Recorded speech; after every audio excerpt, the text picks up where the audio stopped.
Good morning, kids! Gising na!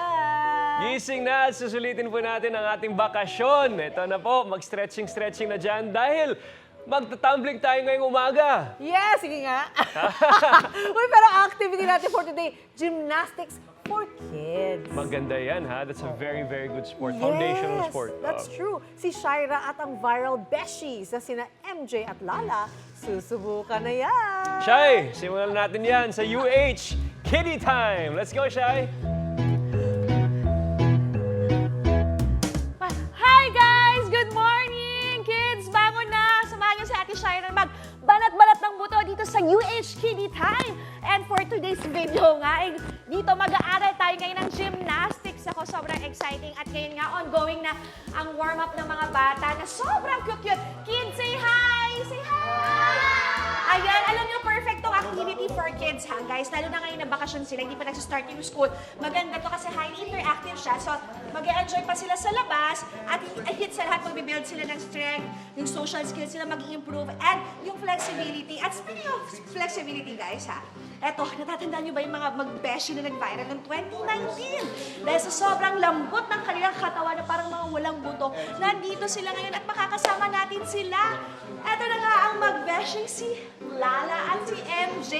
Alam niyo guys, bata pa lang sila. Talagang napakalambot ng katawan nila. Kaya talagang nag-viral yung video nila na yun ha. At ngayon, malalaki na sila. Pero napakalambot pa rin po ng mga katawan nila. Andiyan na ba sila? O, kita niyo? Ayan, sila yan. Sila yan, Diyos ko. Sana all may oh, tingnan mo parang nagbabali ng buto. Ayun na mga beshi ko! Bakit malungkot ang beshi ko? Kasi malungkot ang lola mo. Ayan, ang mga lola kong beshi, yung tatay. Good morning, guys, MJ and Lala. Okay, quick question. Simula ba bata kayo, talagang malambot na yung katawan niyo? Yes po, pag natuto ka po kasi sumayaw, lalambot na po yung katawan mo. And para mag-stretch na po yung lahat ng mga katawan. Right. So, ikaw naman. At sa akin naman po, pinag-aralan ko po talaga yung gymnastic. Simula bata po ako, kaya po lumambot ang ako. Okay. So, talagang pangarap niyo na maging gymnast noon pa lang. Yes po. Uy, ako din, pero talagang hindi ako flexible, guys. So, sakto, may makakasama tayo ngayon si Coach Dasha na magtuturo sa atin ng mga Hi gymnastic skills. Morning. Hi, Umaga. Coach! Good Hello. morning. Coach, question, kasi gusto namin maging gymnast. So, ano po bang dapat na skills na meron kami? So sinabi na kanina, flexibility, lakas ng katawan, at Strength, syempre, okay. lakas ng loob. Lakas ng loob, mahalaga yun. Okay, so, Coach, question, sa mga, kulang naman sa budget, so kung gusto nila maging gymnast, diba? Paano kung nasa bahay lang sila? Baka may mga pwede silang gawin na moves? Ano bang pwedeng alternative dito? So, pampalakas lang ng katawan, pwede ka mag-push-up exercises, kahit yung wall, yung handstand, pwede mo ilagay yung paa mo, kamay sa sahig, Yes po, super handstand. basic. Basic. I see. Okay, so ngayon, pakita naman natin. Coach, ano pong pwedeng mapakita nating drills or exercises dito na ginagawa ng mga bata? Yes, magsa-start tayo sa bars. Let's go! Halika na. Ayun, ito yung bars. Hands muna. Okay. So, lakas ng kamay. We're gonna go. Alright. Hands on the bar, jump, and up. Okay, tapos try din natin mag-forward. Forward. Ayun na, tatawin na sila. Wow! Good job! At dahil dyan, my turn. Coach, question, mga ilang taon ba ang pwedeng mag-enroll dito? Mula 3 years old, 3. pataas. 3 pataas. Wow! Sige nga. Go, Beshi. Ay, pabalik ka din kanya. Wow! Ay! Malakas ang Beshi ko. Alright. Nice one. Anong pong next natin? Ito, madali lang to gawin sa bahay, sa kama, or basta may kutsyon. Hands up. Forward roll tayo ngayon. Forward hands roll on the floor. naman ang tawag. Then, hands on the floor. Smell your tummy.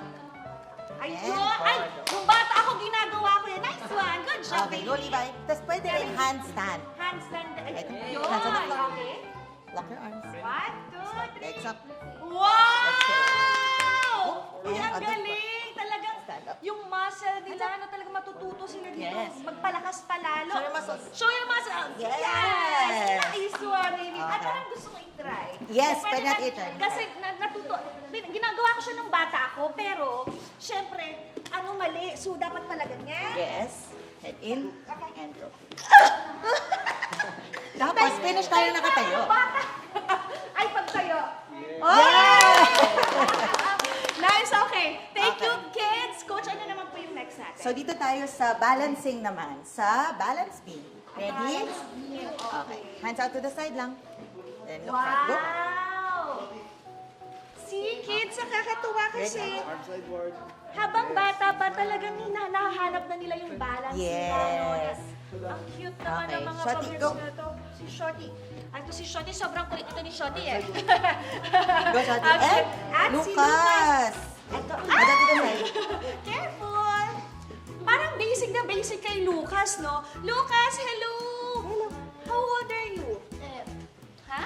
8 years old. 8 years old. Anong favorite mong exercise dito? Itong beam?